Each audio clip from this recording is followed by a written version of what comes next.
ఇప్పుడు ఈ మధ్య కాలంలో ఉత్తరాంచల్ యూనివర్సిటీకి సౌత్ ఇండియా నుంచి స్టూడెంట్స్ చాలా ఎక్కువగా వెళ్తున్నారు.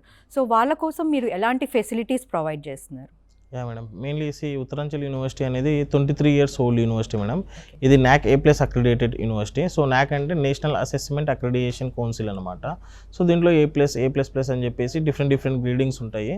సో A+ అంటే మీకు ఓన్లీ ఇండియాలో మొత్తం యూనివర్సిటీస్లో ఒక 5%, 10% యూనివర్సిటీస్కి మాత్రమే NAC A+ అక్రిడియేషన్ ఉంటుందండి. So we are proud to say that Uttaranchal university is also one of the part in it. So తర్వాత మీరు చెప్పేసరికి ఏ ఫెసిలిటీస్ ఇస్తారు, ఎట్లా ఏంటి అనేది. సో మెయిన్గా ఏంటంటే ఉత్తరాంచల్ యూనివర్సిటీ డెహ్రాడూన్లో ఉంది, which is something around 2000 kilometres from south. So అప్పుడు స్టూడెంట్ ఏంటంటే డెఫినెట్గా ఇంత దూరం నుంచి అంత దూరం వెళ్తున్నాం కదా. So I mean like classes ఎలా ఉంటాయి, ఫ్యాకల్టీ ఎలా ఉంటారు, హాస్టల్ ఫెసిలిటీస్, ఫుడ్, మెయిన్గా ఇవన్నీ ఆలోచిస్తారు మేడం. సో డెఫినెట్లీ ఏంటంటే మేము ప్రతి ఒక్కటి A to Z ఎవ్రీథింగ్ అనేది కవరప్ చేస్తాం madam. For south Indian students we have own hour south Indian food అనమాట. సౌత్ ఇండియన్ మెస్ ఉంది, ఓన్ హాస్టల్స్ ఉంటాయి, ఇన్ క్యాంపస్ హాస్టల్సే ఉంటాయి.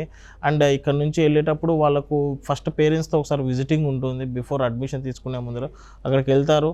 సో మొత్తం A to Z ఎక్స్ప్లెయిన్ చేస్తామన్నమాట. యూనివర్సిటీ ఎలా ఉంది, ప్రెమిసెస్ ఎట్లా ఉన్నాయి, సో వాట్ మీకు ఎక్స్ప్లెయిన్ చేసినది కరెక్ట్గా ఉందా లేదా అనేది అంత క్లారిటీ తీసుకున్నాక దెన్ వాళ్ళకంతా నచ్చింది అనుకుంటే then they furtherly go for admission అనమాట.